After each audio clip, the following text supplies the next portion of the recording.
D and F block elements, या इसी को कहते हैं डी तथा एफ ब्लॉक तत्व।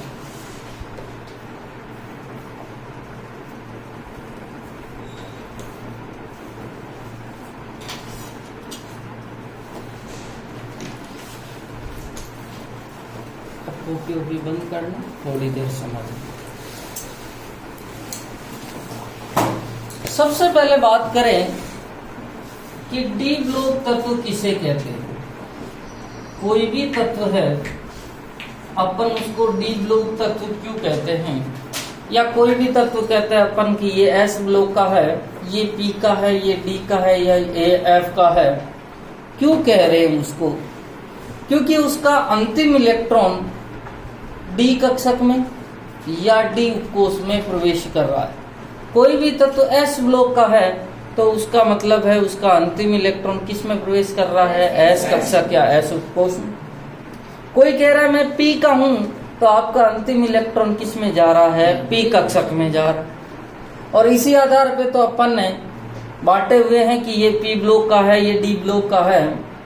ठीक है, कुछ एक्सेप्शन है, एक दो तत्व, ठीक है, जैसे हीलियम, और हीलियम का अंतिम इलेक्ट्रॉन जो होता है वो एस ब्लॉक में जाता है परंतु उसे पी ब्लॉक में रखा गया। ठीक है, कुछ एक्सेप्शन है, पर अधिकांश तत्व ये है कि वे तत्व जिनका अंतिम इलेक्ट्रॉन डी कक्षक, वे तत्व जिनका अंतिम इलेक्ट्रॉन डी कक्षक या डी उपकोष में प्रवेश करता है, इन्हें डी ब्लॉक तत्व कहते हैं। इन्हें डी ब्लॉक तत्व कहते हैं।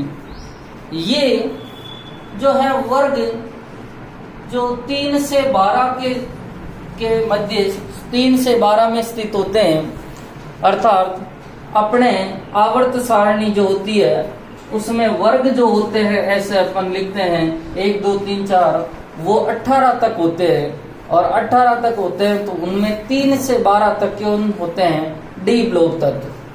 आवर्त जो होते हैं और आवर्त की कुल संख्या जो होती है वो 7 होती है, और ये जो है ये चौथे आवर्त से 7वें आवर्त तक होती है, चौथे से 7वें आवर्त तक होते हैं।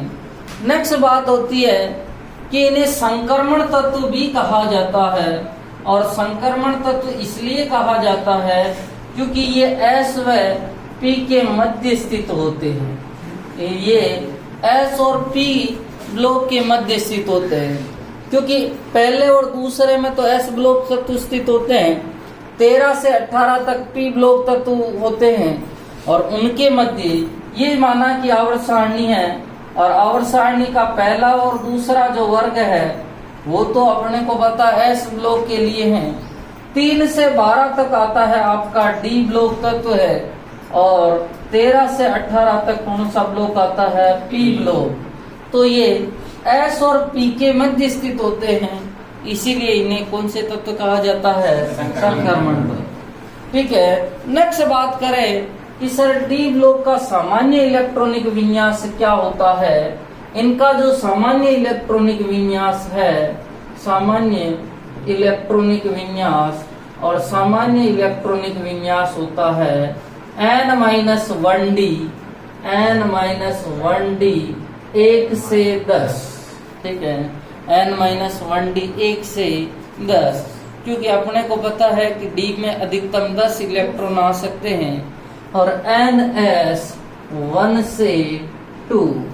जहां n बराबर होता है, जहां n बराबर आवर्त संख्या होती है, जहां n बराबर क्या होती है, आवर्त संख्या, कि वो कौन से आवर्त में स्थित होता है उसकी बात की जाती है। ठीक है, अब बात करते हैं कि सर ये वर्ग संख्या 4 से 7 के मध्य होते हैं, तो कौन से जो है वर्ग में कौन से आवर्त में कौन सा तत्व उपस्थित होता है, उनकी एक छोटी सी समरी की बात करूं तो अपने को पता है कि 3 से 12 का मतलब जो है टोटली 10 वर्ग होते हैं। कितने वर्ग होते हैं, 10, 3 4 5 6 7 8 9 10 11 और 12। ठीक है, 3 4 5 6 7 8 9 10 11 और 12। ये इधर वाले तो वर्ग है, इधर वाले तो क्या है वर्ग, और इधर कौन होंगे आवर्त। आवर्त संख्या होता है 4, उसके बाद में होता है 5, ठीक है, उसके बाद में 6 और लास्ट में कौन होता है 7, ठीक है।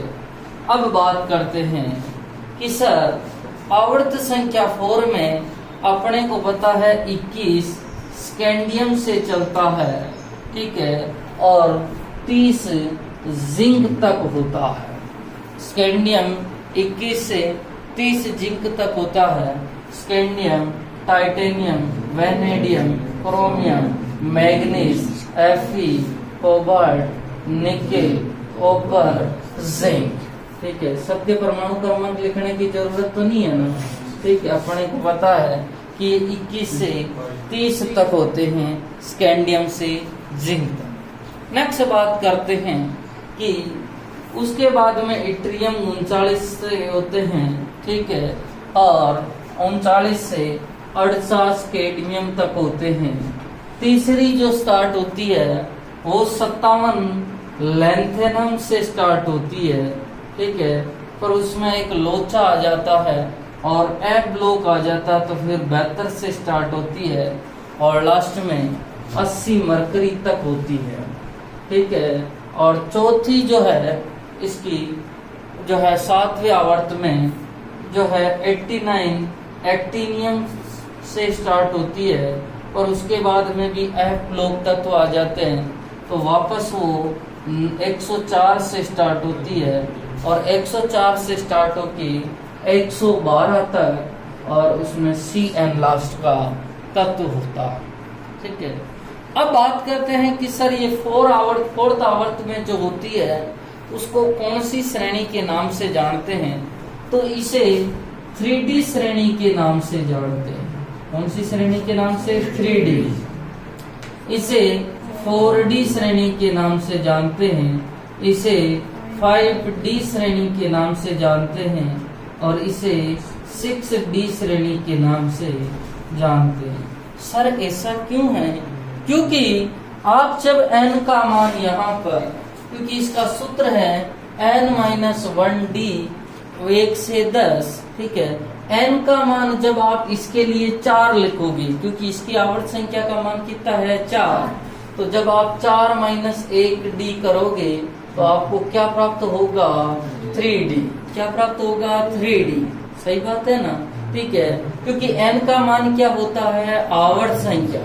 नेक्स्ट बात करते हैं, जब यहाँ पर n का मान कितना लिखोगे 5 और 5 - 1 = क्या हो जाती है 4d, ठीक है। जब आप n का मान यहाँ 6 लिखोगे तो 5d और n का मान 7 लिखोगे तो 6d श्रेणी। तो कोई मुझे पूछे कि डी ब्लॉक की कितनी श्रेणियां पाई जाती है, तो मैं कहूंगा सर 4 श्रेणियां पाई जाती है, जिसमें 3D श्रेणी को प्रथम संक्रमण श्रेणी भी कहा जाता है, इसे द्वितीय संक्रमण श्रेणी, इसे तृतीय संक्रमण श्रेणी और इसे चतुर्थ संक्रमण श्रेणी कहा जाता है, ठीक है। मैं इसके यहाँ लिख रहा हूँ कि इसे तो कहा जाता है प्रथम संक्रमण श्रेणी, ठीक है। इसको क्या कहा जाता है नेक्स्ट वाले को सेकंड संक्रमण श्रेणी, ठीक है। इसको कहा जाता है थर्ड संक्रमण श्रेणी, ठीक है, और इसको कहा जाता है फोर्थ संक्रमण श्रेणी, ठीक है। तो चौथे आवर्त में जो श्रेणी स्थित होती है उसी को 3D श्रेणी या प्रथम संक्रमण श्रेणी कहते हैं, ठीक है, और ये 21 स्कैंडियम से 30 जिंक तक चलती है।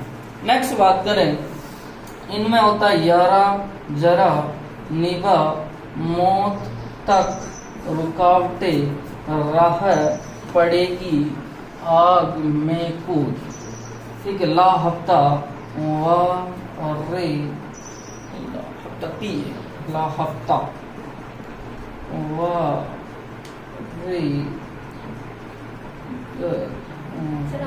एक मिनट नहीं, ठीक है। ला हफ्ता वारे इधर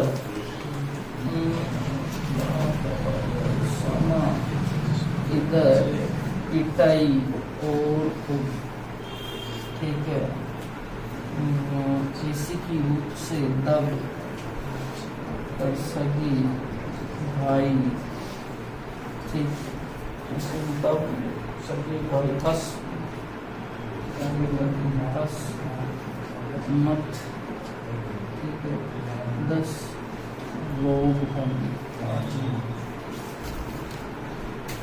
ठीक है। तो ये 39 से 48, इसमें 57 लेंथ है ना। अब आपको कोई पूछ लेगा कि 58 से 71 तक कहाँ गए भी? F block. और एफ ब्लॉक में 2 श्रेणियां पाई जाती है, एक लेंथेनाइड और एक एक्टिनाइड। तो लेंथेनम के आगे है, इसीलिए कौन सी श्रेणी हो जाएगी? लेंथेनम। और 90 से 103 तक कहाँ गई भैया? एफ ब्लॉक में कौन सी श्रेणी हो जाएगी? एक्टिनोइड। कौन सी श्रेणी हो जाएगी? एक्टिनोइड। समझ में आ गई? ठीक है। अब बात करते हैं, तो पहले अपन ये बातें लिख लेते हैं, उसके बाद में ये तो लिखो। समझ में तो आ रहा है ना थोड़ा? ठीक है, लिखो। सबसे पहले हेडिंग डालना डी ब्लॉक तत्व।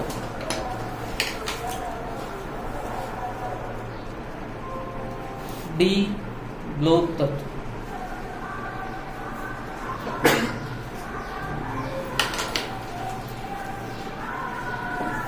लिखना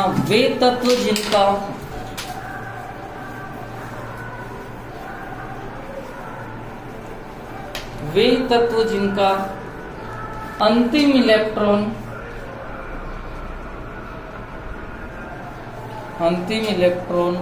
डी कक्षक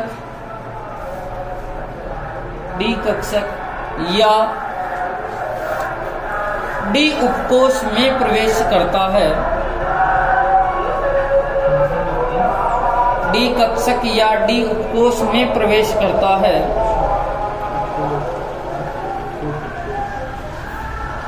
उन्हें डी ब्लॉक तत्व कहते हैं।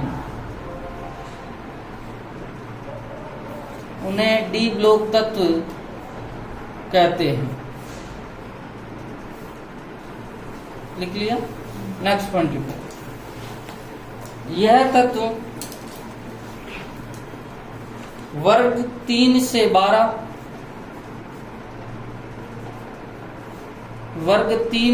12 तथा आवर्त 4 से 7 में स्थित होते हैं। 4 से 7 में स्थित होते हैं। नेक्स्ट पॉइंट लिखना। इन्हें संक्रमण तत्व कहा जाता है।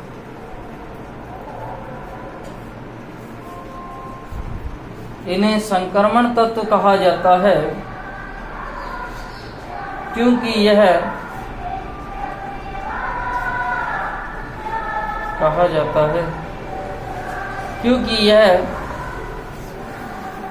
एस व पी ब्लॉक के मध्य स्थित होते हैं।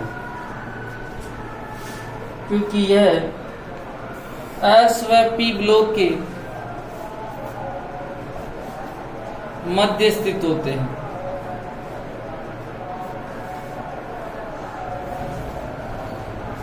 एस व पी ब्लॉक के मध्य स्थित होते हैं।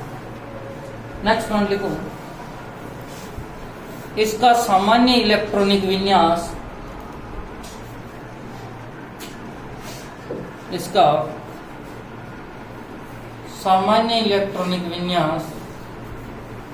क्या लिखो? ये लिखो n-1d1 से 10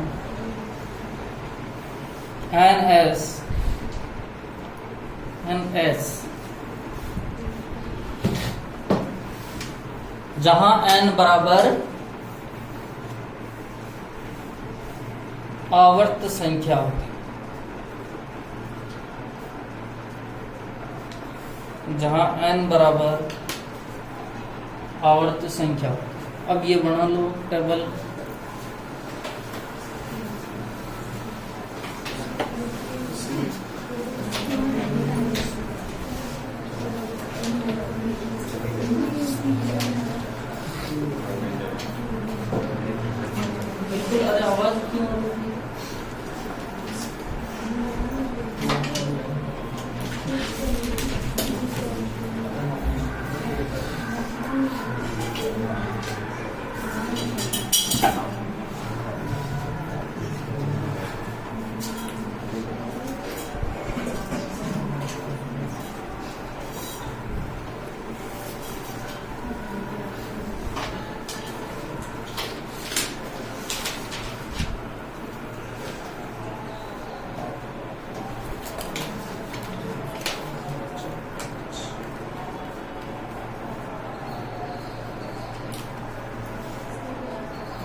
आपको कोई बोले 3D श्रेणी कहाँ से कहाँ तक चलती है?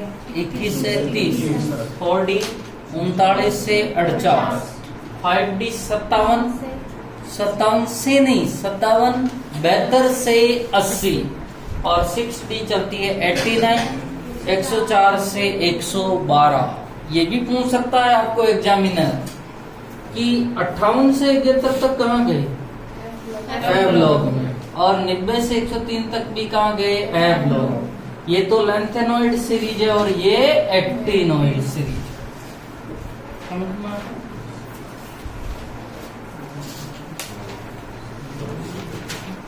अब नेक्स्ट बात करते हैं।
करो। yes, अब देखो, एक तो अपन ने भी पढ़ा था संक्रमण तत्व वे होते हैं जिनके संक्रमण तत्व वो होते हैं जो S और P के मध्य स्थित होते हैं। ये तो पुरानी परिभाषा है। नई परिभाषा जो IUPAC की है उससे क्वेश्चन बढ़ता है कि संक्रमण तत्व किसे कहते हैं और कौन से तत्वों को संक्रमण तत्व नहीं माना गया है।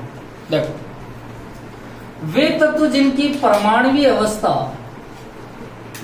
या आयनिक अवस्था में डी कक्षक अपूर्ण हो, वे तत्व जिनकी परमाणुवीय अवस्था या आयनिक अवस्था में डी कक्षक अपूर्ण होते हैं उन्हें संक्रमण तत्व कहा जाता है।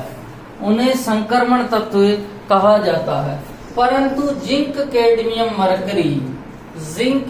मरकरी को संक्रमण तत्व नहीं माना गया है क्योंकि इनकी परमाणुवीय अवस्था या आयनिक अवस्था में इनमें डी कक्षक अपूर्ण नहीं होते। तो अपन देखते हैं, जैसे माना कि मैंने स्कैंडियम से पूछा भैया आपकी परमाणुवीय अवस्था कौन सी है। परमाणुवीय अवस्था का मतलब होता है कि वह अवस्था जो उसकी मूल अवस्था होती है या उसकी उदासीन अवस्था। 21 होता है, इसने कहा भाई साहब अपना इलेक्ट्रॉनिक विन्यास होता है आर्गन 4s2 3d1। सर अपनी परमाणुवीय अवस्था में ही डी कक्षक अपूर्ण है। अभी तक आप डी कक्षकों में 9 इलेक्ट्रॉन और भर सकते हो क्योंकि टोटल कितने भरे जाते हैं 10। ठीक है, अपने तो खाली 9 इलेक्ट्रॉन और खाली है तो अपने तो रिक्त है, कोई टेंशन नहीं है। इसको कहा भाई तू आयनिक अवस्था बता। इसने कहा भाई साहब मैं +3 दर्शाता हूँ और +3 दर्शाने का मतलब है 3 इलेक्ट्रॉन बाहर निकाल रहा है, एक तो यहाँ से निकालेगा और 2 यहाँ से। तो इसका इलेक्ट्रॉनिक विन्यास किसके बस समान हो जाएगा? आर्गन की। और आर्गन के समान हो जाएगा तो आपको पता है इसका 4s भी खाली है और 3d भी खाली है। और परिभाषा ये कह रहा है कि वे तत्व जिनकी परमाणुवीय अवस्था या आयनिक अवस्था में डी कक्षक उपस्थित जो है अपूर्ण होने चाहिए। मतलब उसकी ग्राउंड स्टेट उदासीन अवस्था और उसकी आयनिक अवस्था, दोनों अवस्था में किसी भी अवस्था में उनमें डी कक्षक अपूर्ण होने चाहिए। अपूर्ण है, इसके तो डी कक्षक अपूर्ण क्या पूरे ही खाली है। इसने कहा था अपने तो भर दो, कोई टेंशन नहीं यार, अपन तो क्या है संक्रमण तत्व। ऐसे इस सीरीज में कॉपर तक आओगे कोई टेंशन नहीं है, कॉपर से भी पूछोगे। कॉपर को कहो 29 और अभी अपन इलेक्ट्रॉनिक विन्यास पढ़ेंगे आर्गन 4s1 3d10। यही होता है। ठीक है, अभी डी कक्षक अपूर्ण नहीं है। इसको कहा भाई तू आयनिक अवस्था बना, ठीक है, और आयनिक अवस्था बनाई तो कॉपर +2 में दर्शाएगा। और +2 में दर्शाएगा तो क्या बनेगा आर्गन 4s0 3d9 और 3d9 मतलब 9 जो है। अब कितने इलेक्ट्रॉन भर सकते हैं 3d में? एक, और एक भी खाली है मतलब अपूर्ण तो है ही है। और परिभाषा में कह रहा है कि वे तत्व जिनकी परमाणु अवस्था या आयनिक अवस्था, या तो परमाणु में खाली हो और परमाणु में खाली नहीं हो, तो कौन सी अवस्था में खाली होना चाहिए? आयनिक। इसने कहा अपन ने तो इस नियम का पालन कर लिया साहब, परमाणु में तो अपन खाली नहीं थे, पर कौन सी अवस्था में खाली हो गए? आयनिक में। कौन सी अवस्था में खाली हो गए? आयनिक में। ठीक है, 4s में 0 इसलिए लगाया क्योंकि इलेक्ट्रॉन पहले किससे निकलता है? 4s से, और बाद में किससे निकलता है? 3d में। कितने इलेक्ट्रॉन निकालने मेरे को? 2। तो एक तो मैंने 4s से निकाला और एक 3d में। भरा पहले 4s में से जाता है और निकलता भी किस में से है? 4s। इलेक्ट्रॉन भरने के लिए नियम लगता है n+l का नियम, जबकि इलेक्ट्रॉन निकालने के लिए नियम लगता है कि बाह्यतम कोश कौन सा है। अब देखो कि बाह्यतम कोश की बात कर लें, ठीक है।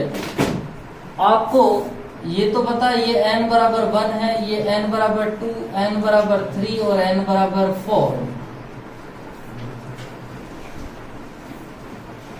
ठीक है, एक तो कक्षक था 3d और एक कौन सा था? 4s।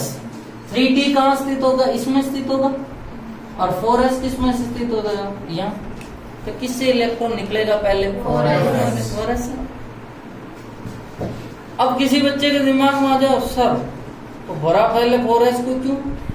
क्योंकि n+l का नियम कहता है कि 4s के लिए n का मान 4 है और इसके लिए l का मान 0 है, तो इसके लिए 4 होगा, और 3d में 3 + 2 = 5, और जिसके लिए n+l का मान कम होता है उसमें इलेक्ट्रॉन पहले भरा जाता है। 3 नियम पढ़ते हैं अपन, जब पहले पढ़ते हैं तो पावली का, हुंड का और n+l का नियम। तो इलेक्ट्रॉन भरे तो n+l से जाते हैं, जबकि निकाले किससे जाते हैं? बाह्यतम कोश। अब देखो, अब अपन ने कॉपर तक की बात कर ली थी कि कॉपर ने कहा कि भाई साहब मैं आयनिक अवस्था में, मेरे डी कक्षक अपूर्ण है। जिंक से पूछा कि जिंक साहब आपका क्या हाल? जिंक ने कहा अपना परमाणु क्रमांक कितना है? 30। अपनी परमाणु अवस्था होती है आर्गन 4s2 3d10। क्या डी कक्षक अपूर्ण है? नहीं है सब। ठीक है, जिंक कौन सी अवस्था दर्शाता है? +2, और +2 दर्शाता तो 2 इलेक्ट्रॉन कहां से निकलेंगे? 4s से। तो क्या बनेगा? Argon 4s0 3d10। क्या डी कक्षक अभी भी अपूर्ण है? नहीं। तो क्या ये संक्रमण तो कहलाएगा? नहीं कहलाएगा, क्योंकि ये परिभाषा में ही नहीं आ रहा। ऐसा कैसे? अपन ने कैडमियम से पूछा कि कैडमियम तेरा इलेक्ट्रॉनिक विन्यास क्या है? इसने कहा अपना क्रिप्टॉन 5s2 4d10 है सब। मेरा इलेक्ट्रॉनिक विन्यास 5s2 4d10। क्या इसमें डी कक्षक अपूर्ण है? नहीं है सब। और कैडमियम +2 आ जाए तो क्या बनाए देगा? Kr क्रिप्टॉन कहां से निकलेगा इलेक्ट्रॉन? 5s। तो 5s में कितने हो गए? 0, और 4d क्या हो गया? 10। क्या डी कक्षक अपूर्ण है? नहीं। ऐसे ये चारों ही तत्व, इनमें परमाणु अवस्था या आयनिक अवस्था में, ठीक है, इनमें डी कक्षक क्या होते हैं? अपूर्ण नहीं होते हैं, और इसीलिए इन्हें संक्रमण तत्व नहीं माना जाता। तो परिभाषा क्या होती है कि वह तत्व, एक मिनट, वे तत्व जिनकी परमाणु अवस्था या आयनिक अवस्था में डी कक्षक अपूर्ण होते हैं उन्हें संक्रमण तत्व कहा जाता है। परंतु जिंक, कैडमियम, मरकरी को संक्रमण तत्व नहीं है, क्योंकि इनकी परमाणु अवस्था या आयनिक अवस्था में इसमें डी कक्षक अपूर्ण नहीं होते। एक क्वेश्चन दे रखा है पाठ्यनीति के उसमें कि जिंक को संक्रमण तत्व क्यों नहीं माना गया है, तो उसमें लिखना है दोनों का इलेक्ट्रॉनिक विन्यास बताना है, और नीचे लिखना है कि इसकी परमाणु व्यवस्था या आयनिक अवस्था में डी कक्षा का पूर्ण नहीं होते, इसीलिए इसे संक्रमण तत्व माना नहीं गया। लिखो जल्दी से, सबसे लिखो संक्रमण तत्व की परिभाषा। वे तत्व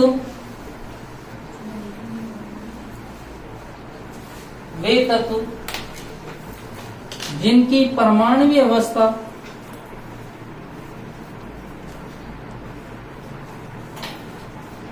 या आयनिक अवस्था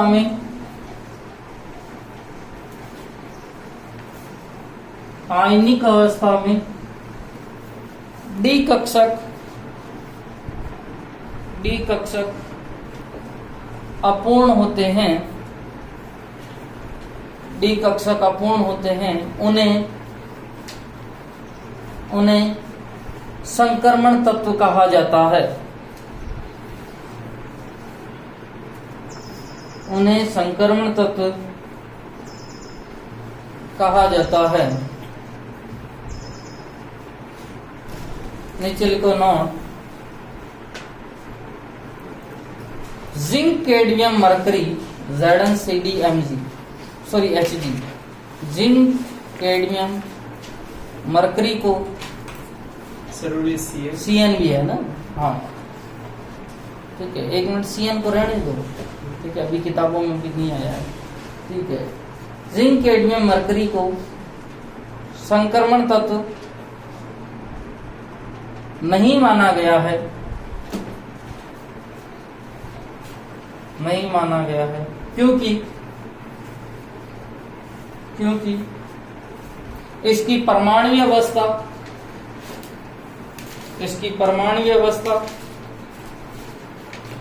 या आयनिक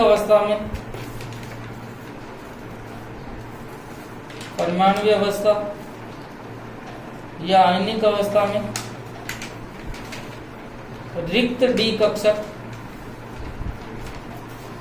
नहीं होते।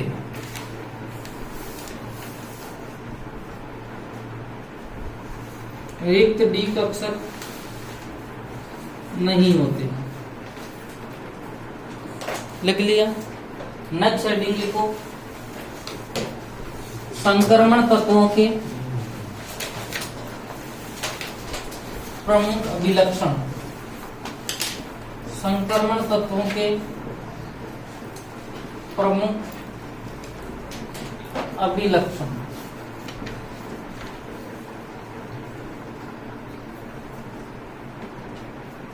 संक्रमण तत्वों के प्रमुख अभिलक्षण।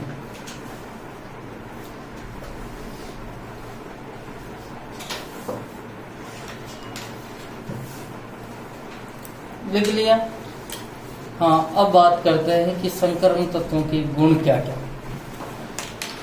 अभी आपने पढ़े थे, जितने भी संक्रमण तत्व हैं आपने बनाए हैं, उसमें मोस्टली सारे के सारे तत्व कौन सी प्रकृति के होते हैं? धात्विक प्रकृति। कौन सी प्रकृति के होते हैं? धात्विक। और जो धात्विक प्रकृति का होता है वो उष्मा तथा विद्युत का क्या होता है? सुचालक। अपने को खुद को ही पता है कि जो धातु है वो उष्मा और विद्युत की क्या होती है? सुचालक। और सबसे ज्यादा जो है सुचालक होती है चांदी, सिल्वर, ठीक है। उसके बाद में होता है कॉपर और उसके बाद में कौन होता है? एल्यूमिनियम, ठीक है। चांदी के यदि अपन वायरिंग करवा देंगे, ठीक है, तो अपना बिल कम आएगा, पर चांदी बहुत ही महंगी है, आज 70,000 रुपए किलो, ठीक है। दूसरी बात है कि जो धातुएं होती है वो तन्य होती है, ठीक है, आघातवर्धन्य होती है, ठीक है। उसके बाद में उनका गलनांक और क्वथनांक जो होता है वो क्या होता है? उच्च होता है। वो कठोर होती है क्योंकि उनमें धात्विक बंध पाया जाता है, और धात्विक बंध जो होता है वो प्रबल बंध होता है। नेक्स्ट बात करते हैं कि यह संकुल यौगिकों का निर्माण करते हैं। किसका निर्माण करते हैं? संकोच।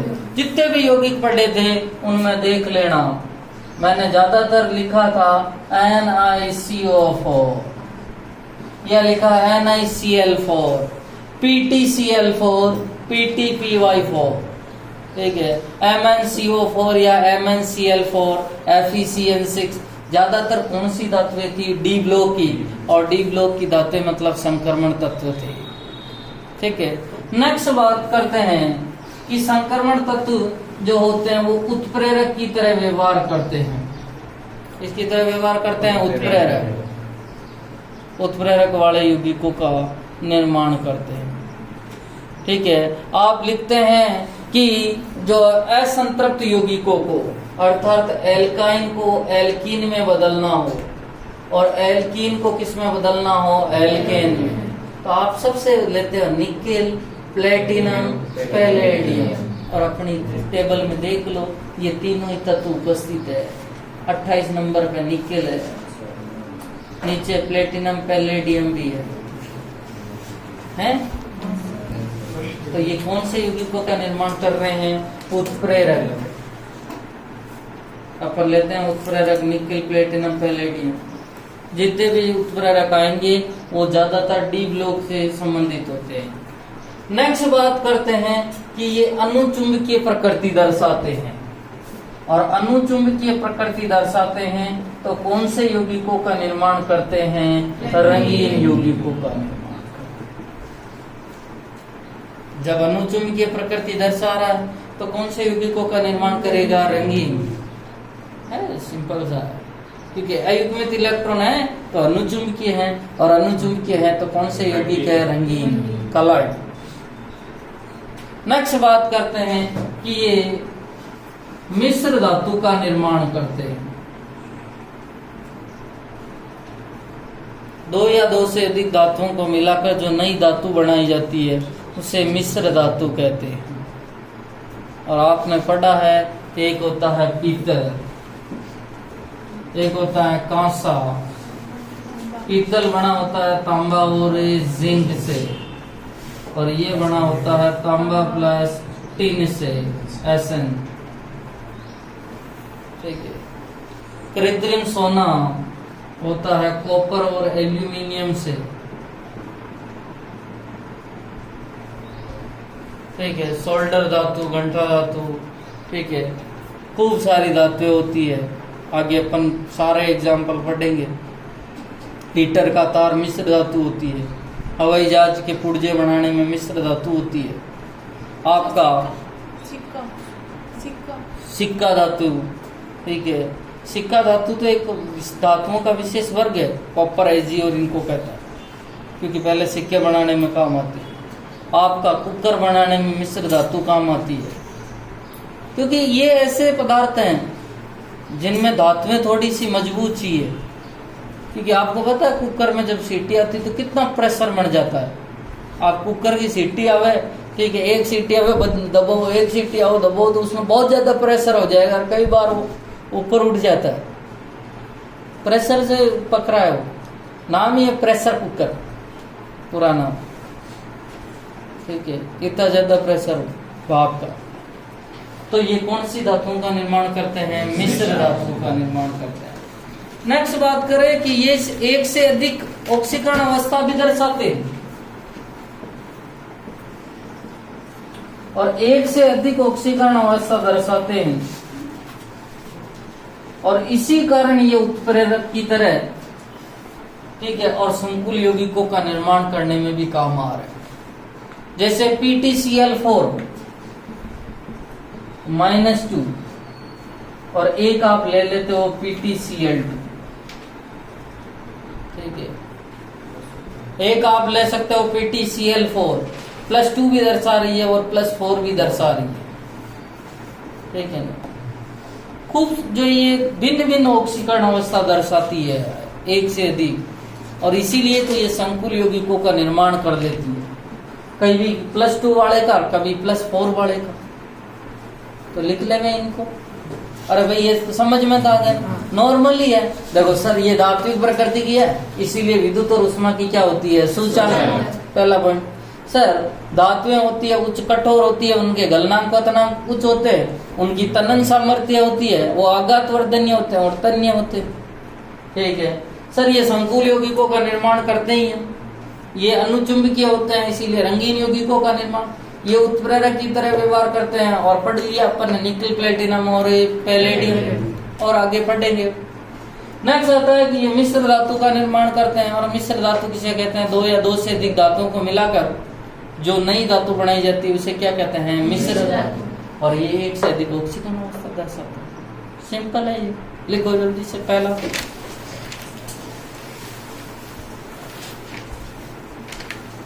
लिखना,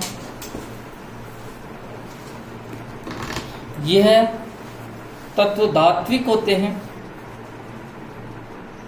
या यह तत्व धात्विक प्रकृति के होते हैं। यह तत्व धात्विक प्रकृति के होते हैं। नेक्स्ट पॉइंट लिखना, लगभग, हाँ एक मिनट, इनके दूसरा पॉइंट, इनके एमपी व बीपी उच्च होते हैं।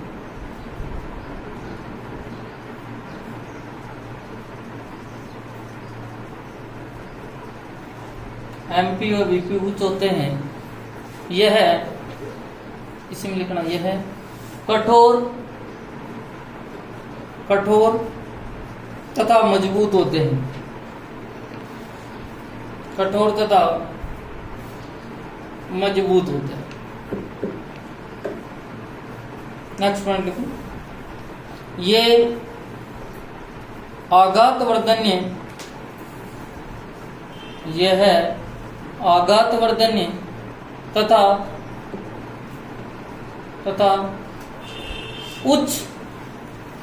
उच्च तनन सामर्थ्य वाले होते हैं। उच्च तनन सामर्थ्य वाले होते हैं। उच्च तनन सामर्थ्य, कुल मिला के उच्च तनन सामर्थ्य को क्या कह सकते हैं? तन्य। और तन्य यौगिक किसे कहता है? ऐसे यौगिक जिनके पतले तार बने, और सोने के तार बनाते हैं और सोना इसी में है, Au। लिख दिया। नेक्स्ट पॉइंट लिखो, यह संकुल यौगिकों का निर्माण करते हैं।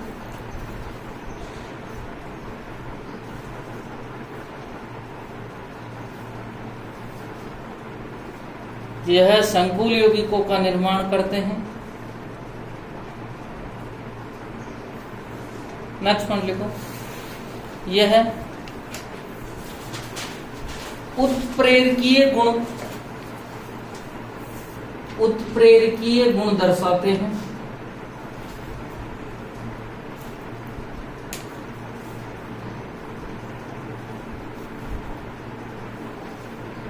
उत्प्रेरकीय गुण दर्शाते हैं। नेक्स्ट पॉइंट लिखो, यह अनुचुंबकीय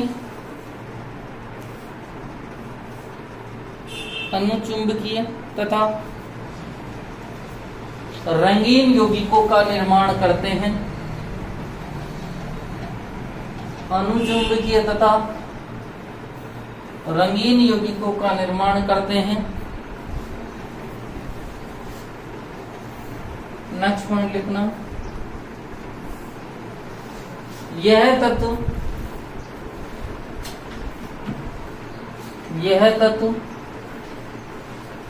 एक से अधिक ऑक्सीकरण अवस्था दर्शाते हैं।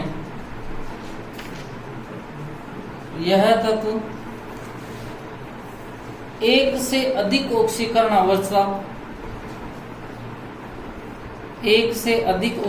अवस्था दर्शाते हैं।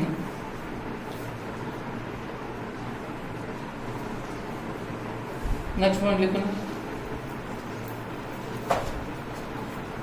लिखो, यह मिश्र धातु का निर्माण करते हैं।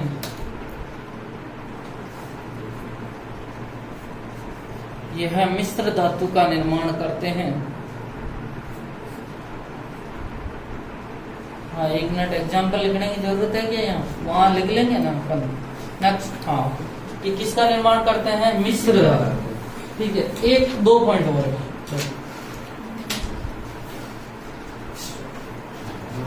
नोवा है। ये अंतराकाशी यौगिकों का निर्माण करते हैं। 1 मिनट समझो पहले, ये कौन से यौगिकों का निर्माण करते हैं? अंतराकाशी। अंतराकाशी यौगिक किसे कहते हैं? अब देखो, ये धातु है मान, और ये धातु के ऐसे परमाणु।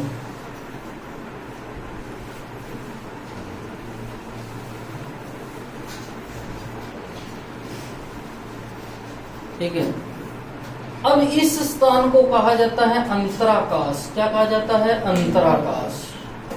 अरे भाई, परमाणुओं के बीच में जो स्पेस बच गया है उसे क्यों क्या कहा जाता है? अंतराकाश। इस अंतराकाश में छोटे आकार के, क्योंकि स्पेस तो छोटा ही है, तो छोटे आकार के परमाणु जैसे हाइड्रोजन, बोरोन, कार्बन, नाइट्रोजन आदि फंस जाते हैं या आदि प्रवेश कर जाते हैं। तो ऐसे यौगिकों को कौन से यौगिक कहा जाता है? अंतराकाशी यौगिक। धातु के बीच में स्पेस है, 100% तो कोई कंपैक्ट नहीं होता। ठीक है, अब आप कह दोगे सर ये दीवार तो 100% कंपैक्ट, थोड़ा बहुत तो नहीं है एयर का स्पेस, वहां एयर तो प्रवेश कर रही है, और एयर प्रवेश कर रही है मतलब कोई ना कोई हाइड्रोजन भी होगा अंदर, बोरोन भी होगा, कार्बन, नाइट्रोजन। ठीक है, छोटे आकार, जिनका आकार क्या है? छोटा। और सबसे छोटा आकार किसका होता है? हाइड्रोजन। छोटे आकार के अणु फंस जाते हैं, तो ऐसे यौगिकों का कौन से यौगिक कहते हैं? अंतराकाशी। और डी ब्लॉक के तत्व जो होते हैं वो अंतराकाशी यौगिकों का निर्माण होगा।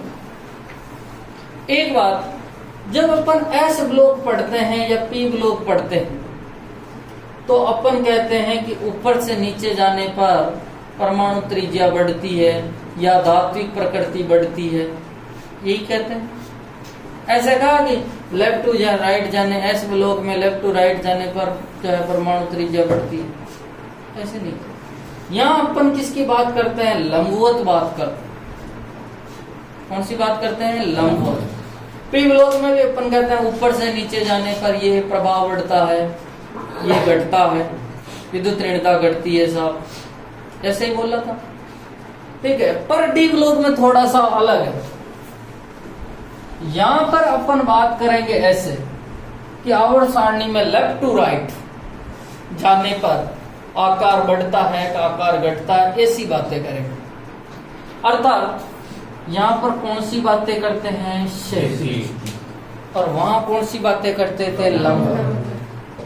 आवर्त सारणी के दूसरे ब्लॉक्स में क्षैतिज लंबवत समानता पाई जाती है, जबकि संक्रमण तत्वों में कौन सी समानता पाई जाती है? क्षैतिज।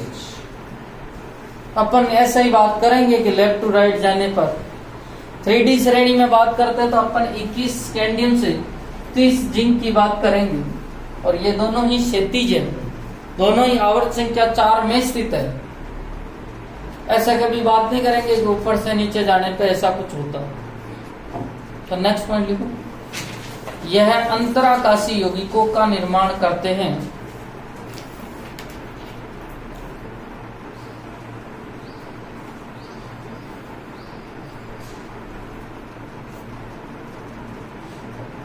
अंतराकाशी यौगिकों का निर्माण करते हैं। नेक्स्ट पॉइंट लिखो, इन तत्वों में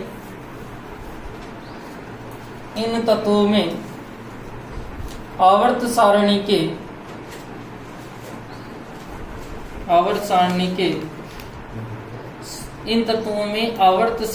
के सामान्य तत्वों की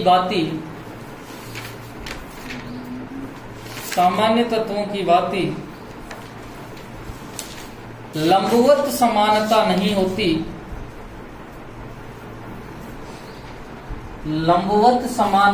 होती,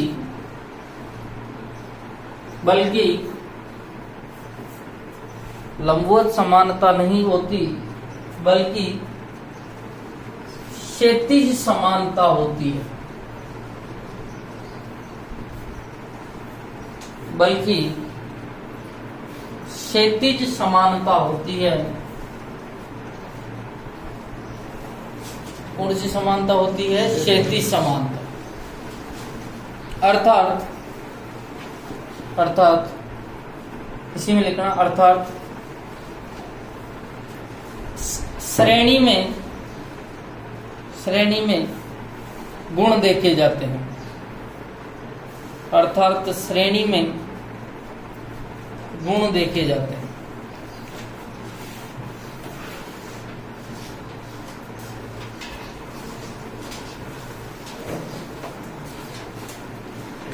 ठीक है, अब बात करते हैं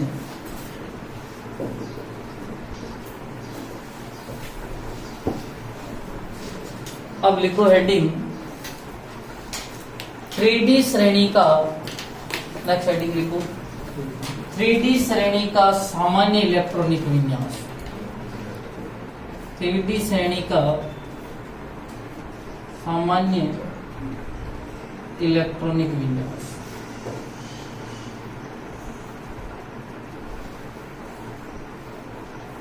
थ्री डी श्रेणी का सामान्य इलेक्ट्रॉनिक विन्यास। अब देख,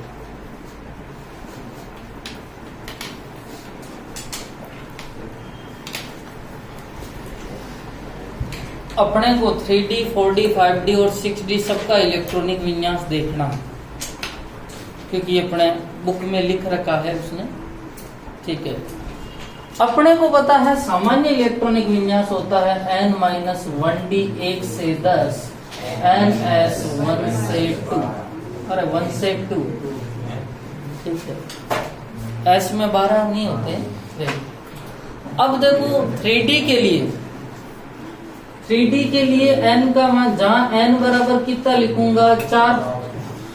अरे भाई 3D के लिए n का मान कितना होगा 4, तो 4 लिखूंगा तो 4-1D 1 से 10, 4s 1 से 2, अर्थात क्या बन जाएगा 3D 1 से 10, 4s 1 से 2। समझ में आ गई? अरे भाई बोलो, क्योंकि आवर्त संख्या कितनी है 4।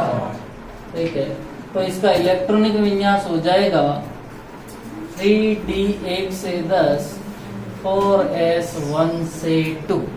ठीक है, अब बात करते हैं कि सबसे पहले तो ट्रिक है, फिर उसके तत्व का संकेत है, फिर उसका तत्व का नाम है, और लास्ट में क्या आ जाएगा इलेक्ट्रॉनिक विन्यास।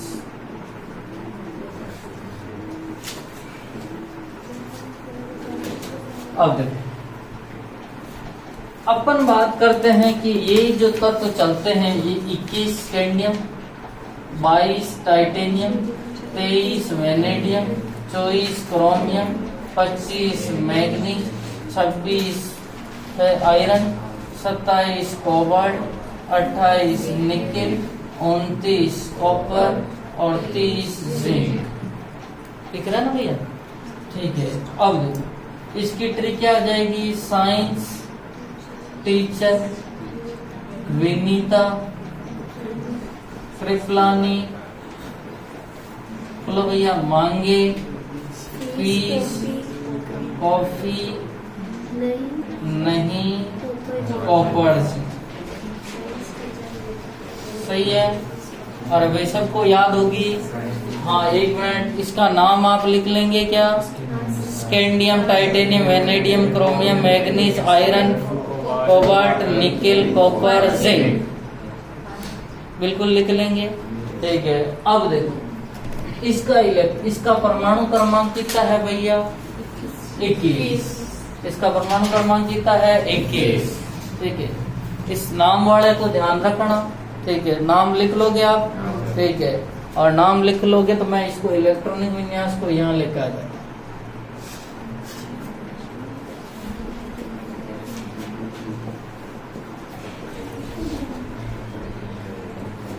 हाँ, अब बात करें।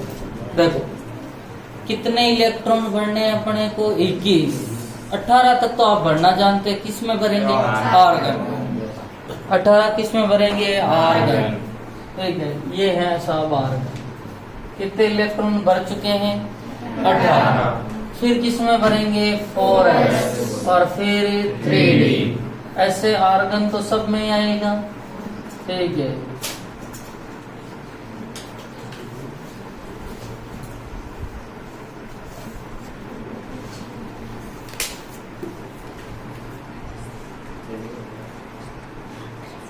ठीक है। अब देखो 4s, ठीक है। अब 4s में 2 हो गए, कितने बच चुके हैं? 20 और एक 21। 4s2 3d2, 4s2 3d3, 4s2 3d4, 4s2 3d5, 4s2 3d6, 4s2 3d7, 4s2 3d8, 4s2 3d9 और 4s2 3d10। कहाँ अपवाद है भैया? कॉपर और क्रोमियम। यहाँ पर सबको बताना 4s से एक इलेक्ट्रॉन यहाँ शिफ्ट हो जाता है और यहाँ 4s1 3d5 और एक इलेक्ट्रॉन यहाँ 4s1 3d10। लिखो जल्दी से।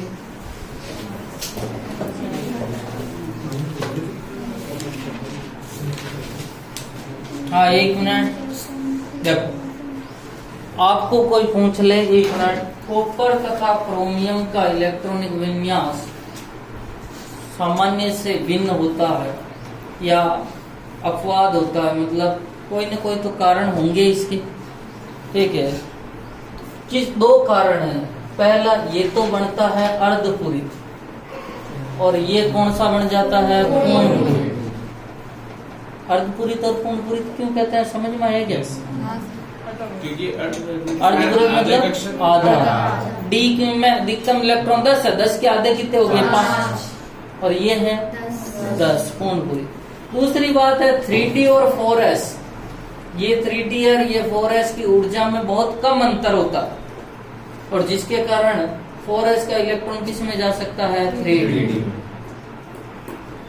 ऊर्जा में बहुत कम अंतर होता है। ठीक है, तो लिखो, बढ़ाओ जल्दी से।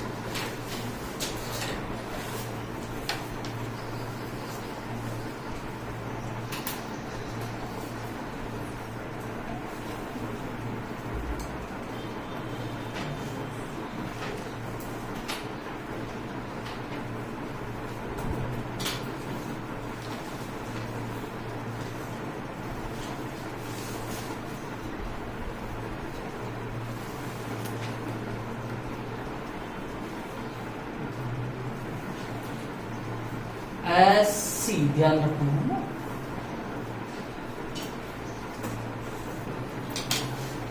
ऐसी करना।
लिख लिया भाई सबने?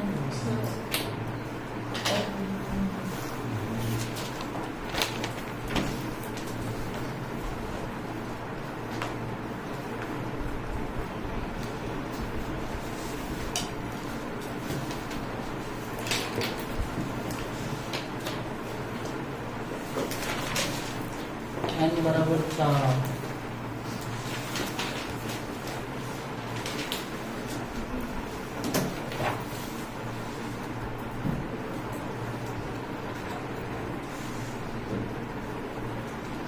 हाँ एक लिखें। अब नीचे लिखना क्रोमियम Cr व Cu का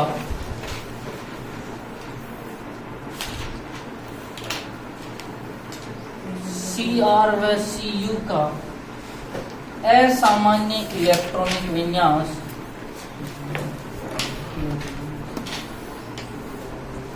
Cr व Cu का असामान्य इलेक्ट्रॉनिक विन्यास होने के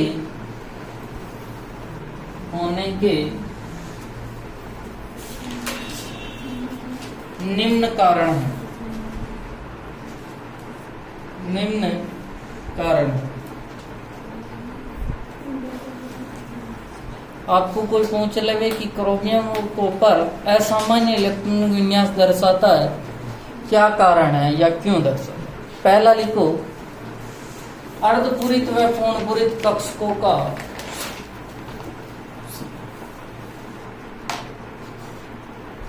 अर्धपूरित व पूर्णपूरित कक्षकों का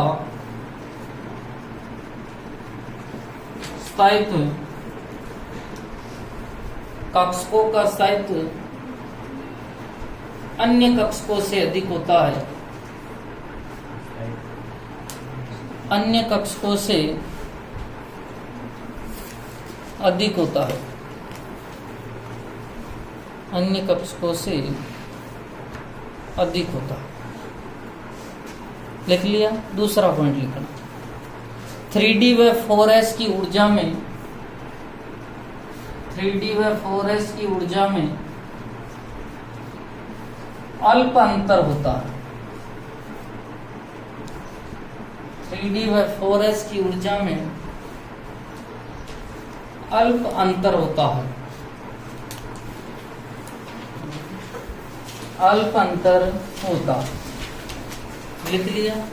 नेक्स्ट हेडिंग लिखो 4D श्रेणी का सामान्य इलेक्ट्रॉनिक विन्यास।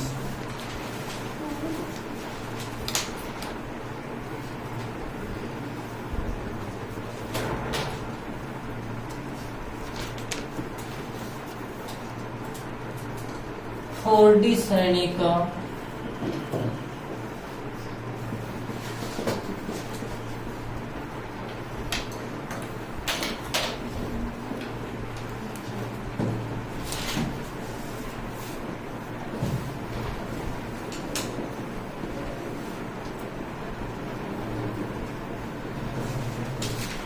हाँ, अब मुझे बताओ कि ये कहाँ से चलती है भैया? 39 से कहाँ तक चलती है? 48। 39 इट्रियम होता है। ठीक है। यारा जरा निभा मौत तक रुकावटें रहा पड़ेगी आग में।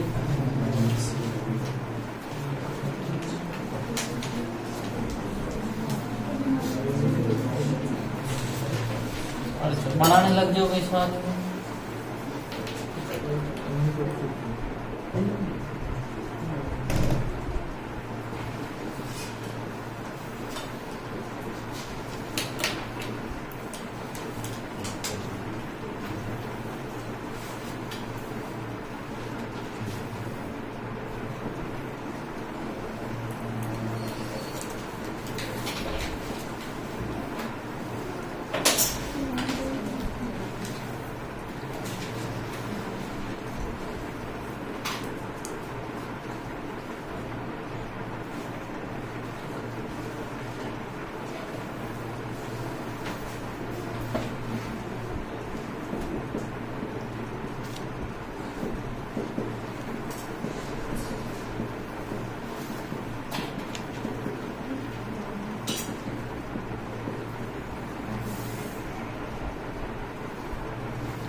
ट्रिप तो यहाँ तो जाएगी।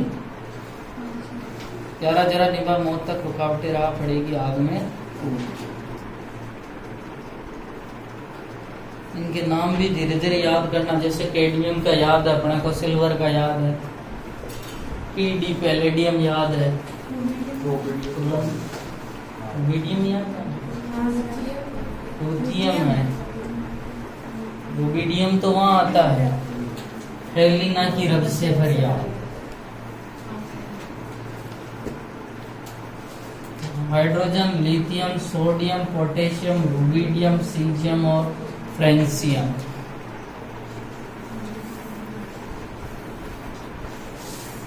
थोड़ा थोड़ा फर्क ही है, सेकंड शब्द का ही फर्क है। रूबिडियम में आर भी है, इसमें आर यू है और आर एच होते हैं रोडियम। अभी मेरे घर पीस एक और आएगा अगले वाले में, टेंटेलम टी, और ये है टी सी।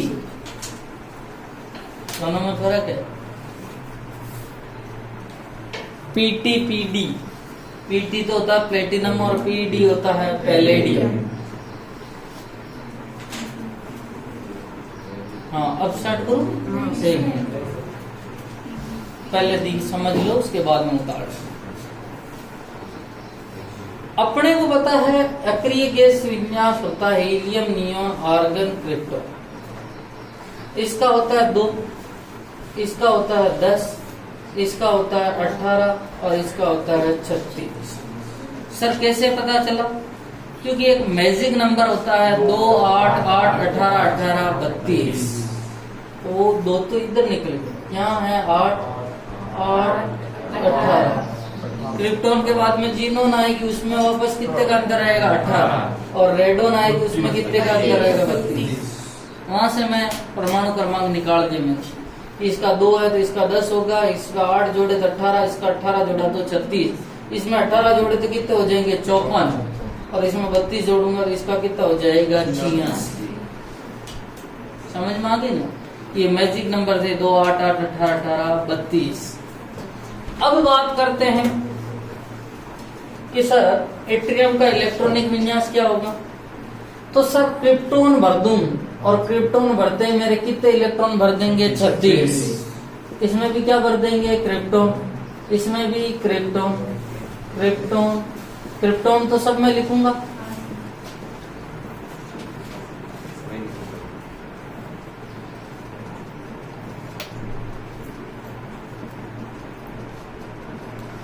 आपको बताओ तो वहां भरे थे अपन ने। 1 मिनट, अरे बाद में लिख लेना।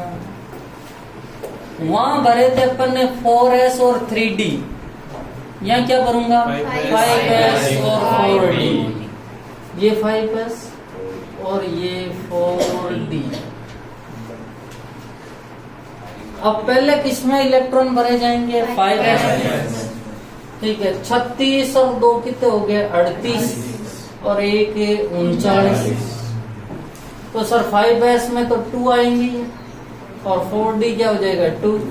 5s2 4d3 5s2 4d4 5s2 4d5 5s2 4d6।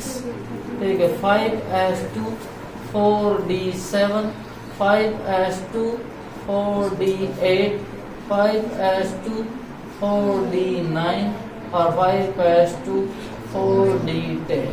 अब देखो एक मिनट, अब समझने वाली बात है। अरे भाई वहां कितने अपवाद थे? यहाँ अपवाद तो 7 हैं, 3 ही सामान्य है। अपवाद कितने हैं 7 और सामान्य कितने हैं 3। 2 ऊपर वाले और 1 नीचे वाला सामान्य है, नहीं तो सारे क्या है अपवाद। ये भी अपवाद है। ठीक है, ये भी अपवाद है, ये भी अपवाद है, ये भी अपवाद है, ये भी अपवाद है, ये भी अपवाद है और ये भी अपवाद। कितने अपवाद हो गए? और कुल मिला के इसने कोई ज्यादा तीर नहीं मारे। इसने 5s का एक इलेक्ट्रॉन इधर भेज दिया तो इसका क्या हो जाएगा 5s1 4d4। यहाँ क्या भेजा 5s1 4d5, यहाँ भेजा 5s1 4d6, यहाँ भेजा 5s1 4d7, यहाँ भेजा 5s1 4d8। अब थोड़ा सा यहाँ इलेक्ट्रॉन भेजता है 2 और यहाँ 2 भेजेगा तो कितना हो जाएगा 4d10 हो जाएगा। तो यहाँ भेजे 5s0 4d10 और इसका भेजेगा एक इलेक्ट्रॉन 5s1 4d10। तो कितने अपवाद है 7। 2 ऊपर वाले और 1 नीचे वाला सही है, नहीं तो सारे क्या है अपवाद। बनाओ जल्दी से। एक एक इलेक्ट्रॉन भेज रहा है, बस कुल मिला के यहाँ ध्यान दो।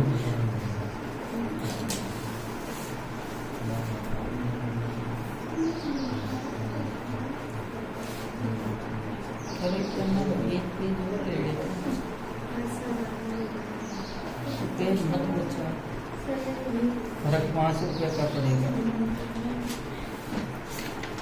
कोई बात नहीं।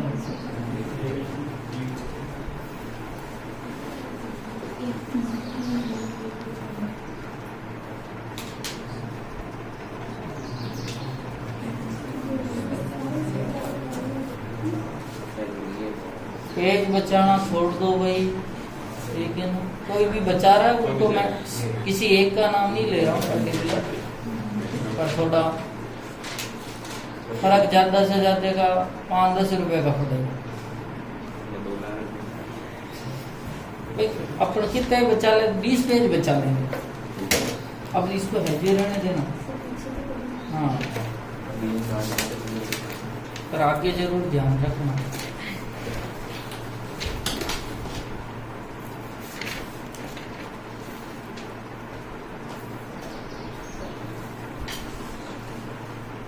जो अपवाद है उन पे घोड़ा लगा दो और नया लिख दो।